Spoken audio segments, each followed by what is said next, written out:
தமிழுக்கும் தமிழ் மக்களுக்கும் விஜய் நான் பண்ணி வணக்கங்கள். இன்னைக்கு நம்ம இந்த வீடியோல இதை பத்தி பார்க்க போறோம்னா மழையில் நினைக்கிறேன் இந்த படத்தோட விதா. இன்னைக்கு நம்ம இந்த வீடியோல பார்க்க போறோம். இந்த படத்தோட ஒன்னை பத்தி சொல்லணும்னா இந்த படத்தோட கதாநாயகன் வந்து பணக்கார வீட்டாளா தான் இருக்காரு. ஸோ பணம் அப்படின்றது அவருக்கு தண்ணி மாதிரி செலவு பண்ணிட்டே இருப்பாரு. அப்பா சம்பாதிக்கிறத பையன் செலவு பண்ணா வேற யார் செலவு பண்ண போறாங்க அப்படின்னு வந்து நம்ம ஹீரோ செலவு பண்ணிட்டு இருப்பாப்புல. வாழ்க்கையில் உருப்படவே மாட்டான் அப்படின்னு அவங்க அப்பா நினைச்சிட்டு இருக்கும்போது நம்ம ஆள் அதுக்கேற்ற மாதிரி தான் வந்து தரதலையா ஊரை சுத்திட்டு இருப்பாப்புல ஃப்ரெண்ட்ஸோட சேர்ந்துக்கிட்டு. என்னத்துக்குன்னு நான் அவருக்குன்னா பண கஷ்டமா இல்லை வாடகை தரணுமா இல்லை அவருக்கு என்ன தான் பிரச்சனை, அவங்க அப்பா சம்பாதிக்கிறாரு அவர் செலவு பண்ணுறாரு. ஸோ இந்த மாதிரி தரதலையாக சுற்றிட்டு இருக்க நம்ம ஹீரோ வந்து நம்ம படத்தோட கதாநாயகியை சந்திக்கிறாரு. ஸோ சந்திச்சதுக்கப்புறம் அவர் ஒரு காதல் வசப்பட்டு அவங்க பின்னாடி போகிறது என்ன, அவங்களுக்காக டுவேட் சாங் பாடுறது என்ன. ஸோ ஒரு ஃபீல்டில் தான் நம்ம கதாநாயகன் ஹீரோயின் பின்னாடியே சுற்றிட்டு இருக்கோம். பட் ஆனால் நம்ம படத்தோட கதாநாயகிக்கு வந்து ஒரு லட்சியம் இருக்குங்க. அதாவது இங்கே வந்து யூஎஸ்ஏ போயிட்டு அங்கே செட்டில் ஆகணுன்ற ஒரு ஆசை இருக்கும். அங்கேயே வேலை பார்த்து அங்கேயே செட்டில் ஆகணுன்ற ஒரு ஆசை இருக்குது. பட் ஆனால் நம்ம கதாநாயகன் வந்து காதல்ன்ற பேரில் அவங்க பின்னாடி சுற்றிட்டு இருக்காப்புல. பட் ஆனால் இதை ப்ராக்டிக்கலாக ஒர்க் அவுட் ஆகாதுன்னு அவங்க முடிவு பண்ணி இவங்க காதலை ரிஜெக்ட் பண்ணிடுறாங்க. ஸோ அதுக்கப்புறம் நம்ம ஹீரோ அவங்கள வந்து ஒத்துக்க வைக்கிறாரா, இல்லை நம்ம படத்தோட கதாநாயகி காதல் வசப்படுறாங்களா. ஸோ இந்த மாதிரியே போயிட்டுருக்கு இந்த படத்தோட கதை. கடைசியாக இந்த படத்தோட கதாநாயகன் வந்து இந்த தரதலையாக சுற்றிட்டுறதோ உருப்பட்டானா இல்லையா அப்படின்றதான் கொடுத்துருக்காங்க. ஸோ காதல் வசத்தால் நம்ம மகள் எந்த மாதிரி மாறாரு அப்படின்றது இந்த படத்தோட ஒரு பகுதி அப்படின்னா சொல்லலாம். அப்படியே இந்த படத்தில் ஃபர்ஸ்ட் ஹாஃப்குள்ளே வந்தீங்கன்னா இந்த படத்தில் வந்து சொல்ல வந்த கருத்தே நம்ம படத்தோட கதாநாயகி வந்து பெரிய வீட்டு ஆளாக தான் இருப்பாப்புல, அதாவது பணக்கார வீட்டு பையன்.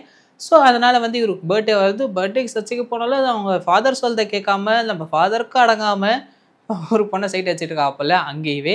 ஸோ அங்கேயே தெரிஞ்சது நம்ம ஆள் இப்படிப்பட்ட ஒரு ஆளுன்னு. ஸோ ஃப்ரெண்ட்ஸோட சேர்ந்து ஊரை சுற்றுற ஜாலியாக இருக்கிறது, காசை தனியாக செலவு பண்ணுறது, இந்த மாதிரி தான் இருக்காங்க. ஃபுல் அம்மாவோட சப்போர்ட் இருக்குங்க.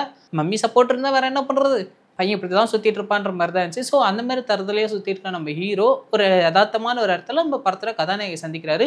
ஸோ அவங்கள தவறும் விட்டுறாரு. அதுக்கப்புறம் வந்து எதாச்சும் சந்திக்கிறாங்களாமா. அதுக்கப்புறம் அவங்கள ஃபாலோ பண்ணுறது என்ன, லவ் ப்ரப்போஸ் பண்ணுறது என்ன அப்படின்னு வந்து நிறையவே கொடுத்துருக்காங்க. ஒரு சில பிரச்சனைகளால் ஒரு சில விஷயங்கள் நடக்கும். ஸோ அதனால் நம்ம படத்தோட கதாநாயகனுக்கு ஒரு சில விஷயங்கள் நடந்துருங்க. ஸோ அங்கே தான் இந்த படத்தோட ஒரு டேர்னிங் பாயிண்ட்டே இருக்குது. அதாவது இன்டர்வலுக்கு முன்னாடி வச்ச அந்த ஒரு ட்விஸ்ட் இருக்குது பாருங்கள், அது இன்டர்வலுக்கு அப்புறம் அதை வேறு மாதிரி காட்டினாங்க. ஸோ இந்த ஒரு விஷயம் நடந்தது. ஆனால் அந்த விஷயம் வந்து இந்த படத்தில் அங்கங்கே ட்ராவல் ஆகலையே அப்படின்னு வந்து யோசித்தேன். ஏன்னா இன்டர்வலுக்கு முன்னாடி இவ்வளோ பெரிய ஒரு விஷயம் நடந்தது, அதாவது ஒரு ஆக்சிடென்ட் நடந்தது. அந்த ஆக்சிடென்ட்டுக்கான ஒரு கிளிப்பு கூட செகண்ட் ஹாஃபில் வந்து கொடுக்காம அதை வந்து ட்ராவல் பண்ணி கொண்டு போயிருந்தாங்க. ஏதோ கொசு கடிச்சு தட்டி விட்ட மாதிரி. ஸோ அவ்வளோ பெரிய ஆக்சிடென்ட் நடந்தது, ஒன்றுமே நடக்காத மாதிரி தூக்கிட்டு போயிருந்தாங்க. எனக்கு ஒரு ஆச்சரியம் வச்சு அப்புறம் எதுக்குடா இந்த ஆக்சிடென்ட் சீனுன்னு. ஸோ அதுக்கப்புறம் நம்ம ஹீரோ வந்து அவங்கள கரம் பிடிச்சாரா, அதாவது கை பிடிச்சி கல்யாணம் பண்ணி அவங்க வாழ்க்கையை ஸ்டார்ட் பண்ணாங்களா. ஸோ அவங்களுக்காக நம்ம ஹீரோ என்னென்னலாம் ரிஸ்க் எடுக்கிறாரு. ஸோ இந்த மாதிரியான விஷயங்கள்லாம் செகண்ட் ஹாஃபில் கொண்டு போயிட்டு இந்த படத்தை வந்து என்டர்டைன்மெண்ட்டாக கொடுத்துட்டு போயிருந்தாங்க. ஸோ இந்த மழையில் நினைக்கிறேன் அப்படின்னு ஒரு டைட்டில் இருக்குது. அதுக்கும் இந்த படத்துக்கு என்னடா சம்மந்தம் அப்படின்னு கேட்டிங்கன்னா இருக்குங்க. இந்த படத்தில் அதுக்கான சீனே கிளைமேக்ஸில் தான் வச்சுருந்தாங்க. இந்த மழையில் நினைக்கிறேன் அப்படின்னு இருக்கிற டைட்டிலுக்கான ஒரு போர்ஷனே. ஸோ நம்ம ஹீரோ வந்து தான் காதலியை கரம் பிடிச்சதுக்கப்புறம் அந்த பொண்ணு வீட்லேயும் ஒத்துக்கல, அப்புறம் அவங்க மாப்பிள்ளை வீட்லேயும் ஒத்துக்கல. வேற என்ன, தனி கொடுத்தோம் தான். இந்த டாடா படத்தில் நம்ம ஹீரோ போவாரே அந்த மாதிரி தாங்க. தனியாக போயிடுறாங்க ஒரு காலனிக்கு. ஸோ அங்கே போனதுக்கப்புறம் புது கல்யாணம் ஆனதுக்கப்புறம் எல்லா பொண்ணுங்களும் கேட்குற ஒரு விஷயம், தான் ஹஸ்பண்ட் வந்து சம்பாதிக்கணும். ஸோ அந்த மாதிரியான ஒரு விஷயங்கள் இருக்கும். ஆனால் ஒரு சில பேர் வந்து பதமாக கையாளுவாங்க, சில பேர்லாம் வந்து அராஜகமாக கையாளுவாங்க. ஸோ ஆனால் இந்த படத்தில் நம்ம கதாநாயகி வந்து பொறுமையாக எடுத்து சொல்கிறாங்க. கதாநாயகனை வந்து பொறுமையாக அதை கேட்டு அதுக்கேற்ற மாதிரி நடந்துக்கிற விஷயம் ரொம்ப நல்லா இருக்குங்க. பொறுமையாக சொன்னால் எவன் வேணாலும் கேட்டுப்பாங்க. ஸோ இந்த விஷயம் தப்பு அப்படின்னா நீ பொறுமையாக சொல்லு, அது தப்பான விஷயம், உனக்கு எப்போ தோன்றுறதோ அதை அப்போ விட்டுரு அப்படின்னு. ஸோ நீ இதை விட்டு தான் ஆகணும், அதை செய்யக்கூடாது, அப்படி பண்ணக்கூடாது அப்படின்னா அவனுக்கு அது மண்டையில் ஒரு மாதிரி இரிட்டேட் ஆகும். ஸோ அந்த விஷயங்களில் வச்சு இது இந்த படத்தை கொண்டு போகணும் நல்லா இருந்தது. ஸோ டாடாலே இந்த மாதிரி தான் நம்ம ஹீரோ வந்து தனி கொடுத்தனம் போவார். பட் இதுலேயும் அந்த மாதிரி தான் தனி கொடுத்தனம் போகிறாங்க. ஆனால் அந்த ரெண்டு ஈக்குவலுக்கும் ஒரு டிஃப்ரெண்ட் இருக்குது. இந்த தாடா படத்தோட கதாநாயகி அவன் ஃப்ரெண்டுக்கு கிஃப்ட் பண்ணணும்னு சொல்லி தங்கம்லாம் கேட்பாப்புல. ஆனால் இங்கே இருக்கிறவங்க வந்து இருக்கிற காசை வச்சு நம்ம வாழ்க்கையை நடத்தோம்னு சொல்லி அவங்க அந்த விஷயம் செய்கிற விஷயம் ரொம்ப நல்லா இருந்துச்சு. ஸோ இது அவங்க ப்ரெக்னெண்ட்டாக இருப்பாங்க, இல்லை ப்ரெக்னெண்ட்டாக இருக்க மாட்டாங்க அப்படி புரியுது.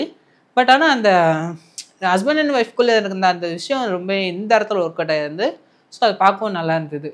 ஒரு ஆணுக்கு பின்னாடி ஒரு பெண் துணையாக இருப்பாங்க அப்படின்னு வந்து கேள்விப்பட்டிருக்கோம். ஸோ இந்த படம் பார்க்கும்போது அது எந்த மாதிரியான துணை அப்படின்னு வந்து இந்த ரொம்ப நல்லாவே கொடுத்தனாங்க. பார்க்குறதுக்கே அவ்வளோ ஒரு நல்லா இருந்துச்சு. ஸோ ஒரு ஹஸ்பண்டுக்கு பின்னாடி ஒரு ஒய்ஃப் இருந்து சப்போர்ட் பண்ணும்போது ஹஸ்பண்ட் வந்து பிளாட்ஃபார்ம்லேயே இருந்தாலும் அவன் கொடி கட்டி பறக்கதை எவனாலும் திறக்க முடியாது, அந்த மாதிரி தான் இருந்துச்சு. ஸோ அந்த மாதிரி மேலே மேலே வரத்துக்கு சில பேர் நல்லவர்கள் கூட இருந்தால் போதும். அந்த மாதிரி இந்த படத்தில் நிறைய விஷயங்கள் கொடுத்து படத்தை நல்லாவே டெவலப் பண்ணி செகண்ட் ஹாஃப் வரைக்கும் கொண்டு போனது ரொம்ப நல்லா இருந்துச்சு. செகண்ட் ஹாஃப் வரைக்கும் கொண்டு போயிட்டாங்களே, சரி எப்போ இந்த கிளைமேக்ஸை முடிக்க போகிறாங்கன்னு பார்த்தா இன்டர்வலுக்கு முன்னாடி வச்சோம்ல அந்த சீனுக்கான ஒரு ட்விஸ்ட் இந்த இடத்துல வைக்கிறோன்னு சொல்லி சரியான ட்விஸ்ட் வச்சாங்க. ஸோ அதுக்கேற்ற மாதிரி இந்த படம் வந்து பயங்கரமாகவும் சூப்பராகவும் இருந்துச்சு. ஸோ அந்த ட்விஸ்ட் இந்த படத்துக்கு ஏற்றுக்கிற மாதிரி இருந்துச்சு. ஒரு லவ் ஃபீல் கொடுத்த ஒரு படம் தான் சொல்லணும். ஸோ ரொம்ப வருஷத்துக்கு அப்புறம் இந்த மாதிரி ஒரு லவ் ஃபீலுக்கான ஒரு படம் பார்க்குறது ரொம்ப நல்லா இருந்துச்சு. ஏன்னா இப்போலாம் ஒருத்தன் வந்து ஹீரோயினியை பார்த்தோன்னே காதல் வசப்பட்டு அடுத்த டூயட் சாங் தான். பட் ஆனால் இதில் நம்ம ஹீரோ வந்து காதலுக்கு பின்னாடியே சுற்றி காதலுக்காக நாய் மாதிரி திரிஞ்சதெல்லாம் பார்க்க நல்லாவே இருந்துச்சுங்க. ஸோ ஒரு பொண்ணு பின்னாடி இப்படிலாம் சுற்றினா தான் காதல் வருமோ? காசு இருக்கோ இல்லையா அவன் யார் என்னெல்லாம் தெரியாது. பட் ஆனால் சின்சியராக லவ் பண்ணால் அந்த காதல் கைக்கூடும். அப்படி தான் இந்த படத்தில் ஒரு சில விஷயங்கள் கொடுத்துருக்காங்க. ஸோ காதலுக்காக நம்ம என்னென்ன விஷயங்களாம் செய்யலாம். ஸோ காதல் அதுதானே இந்த உலகத்தின் மூச்சு அப்படின்ற மாதிரி தான் இருந்துச்சு. ஸோ எல்லாரும் காதலிப்போம், வாழ்க்கையை சந்தோஷமாக வாழ்வோம். இந்த படத்தோட கதாநாயகன் ஆன்சன் பால், அப்புறம் ரெபே ஜான், இவங்க 2 பேரோட ஆக்டிங் வைஸ் ரொம்ப நல்லது. ஹஸ்பண்ட் அண்ட் ஒய்ஃபு, காதல், அப்புறம் இந்த மாதிரி விஷயங்கள்ல இவங்களோட ஆக்ஷன் பர்ஃபார்மன்ஸ் இது எல்லாமே வந்து நல்லாவே கொடுத்துருக்காங்க. அது வந்து உண்மையாக லவ் பண்ணுறாங்களா இல்லை ஸ்கிரிப்டானே கண்டுபிடிக்க முடியல. ஸோ அந்தளவுக்கு ஒரு நல்ல ஒரு கெமிஸ்ட்ரி ஒத்து போயிருந்த 2 பேருக்குள்ளேயும். நம்ம ஹீரோ வந்து எமோஷ்னல் ஆகிறதா இருக்கட்டும், தான் காதலிக்காக ஒரு ஹஸ்பண்டாக செய்கிற விஷயங்களாக இருக்கட்டும், ஸோ இந்த மாதிரி விஷயங்கள் நிறையவே நல்லாவே கொடுத்துருக்காங்க. ஸோ அதேமாதிரி நம்ம ரெபா அவங்களும் பார்த்தீங்கன்னா அந்த லவ் போர்ஷனாக இருக்கட்டும், ஸோ ஹஸ்பண்டுக்கு எடுத்து சொல்கிற விஷயங்களாக இருக்கட்டும், அது வந்து சிம்பிளாக சொன்னோம். ஆனால் அது எமோஷ்னலாக சொன்னோம். அந்த விஷயங்களில் ஃபோக்கஸ் பண்ண விதம் ரொம்ப நல்லா இருந்துச்சு. ஸோ இவங்களோட தொடர்ந்து நம்ம படத்தோட கதாநாயகனோட ஃப்ரெண்ட்ஸ்லாம் வந்திருக்காங்க. ஸோ அவங்களோட அந்த ஒத்துழைப்பு ரொம்ப நல்லா இருந்துச்சு. ஸோ ஃபேமிலி சென்டிமெண்ட்டுக்கு அவங்களோட வெர்ஷனும் நல்லா இருந்துச்சு. ஸோ இந்த மாதிரி இந்த படத்தில் வச்சு எல்லாருமே அவங்களோட ஆக்டிவைஸ் ரொம்ப நல்லாவே கொடுத்துருக்காங்க. ஸோ ஃபேமிலியாக பார்த்து என்ஜாய் பண்ணுற மாதிரி தான் இந்த படத்தை வந்து கொடுத்துருக்காங்க.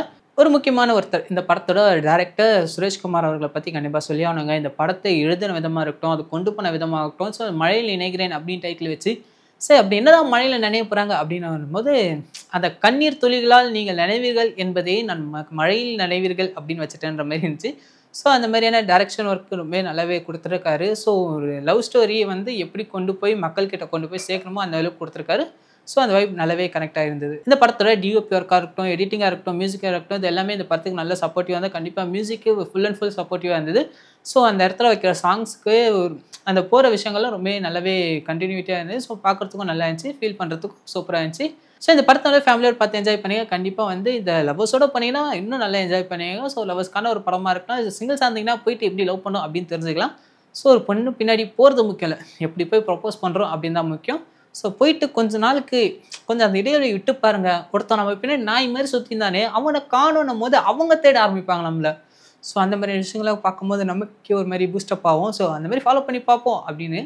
ஸோ சின்சியராக ஃபாலோ பண்ணுங்க.